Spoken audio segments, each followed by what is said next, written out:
In the light off history ইতিহাসের আলো YouTube চ্যানেলে সবাইকে শুভেচ্ছা জানিয়ে শুরু করছি আজকের এপিসোড হাড্রিয়ানস ওয়াল।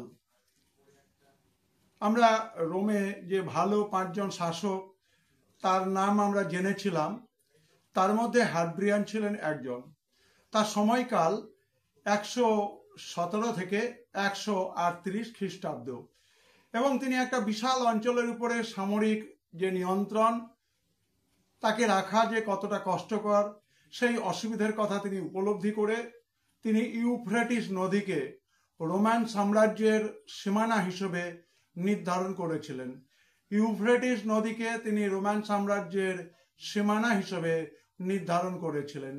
বর্বর জার্মান জাতিদের যে বিভীষিকাময় অভিযান সে বিষয়ে সচেতন ছিলেন এবং রোমান অধিগ্রহণকে রক্ষা করতে এবং তাকে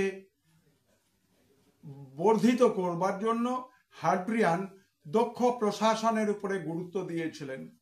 তিনি ব্রিটিশ দ্বীপের উত্তর অংশে রোমের নিয়ন্ত্রণকে কঠোরভাবে প্রয়োগ করতে উৎসাহী ছিলেন এবং তার জন্য একটি তিনি প্রাচীর তৈরি করেছিলেন, এর নাম হ্যাড্রিয়ানস ওয়াল।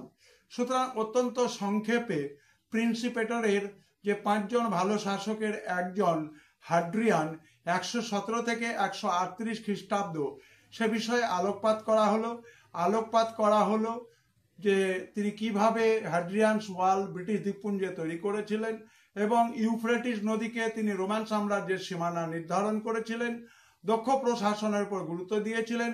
অন্যান্য ভিডিওর জন্য লক্ষ্য রাখো in the light off history ইতিহাসের আলো ইউটিউব চ্যানেলে।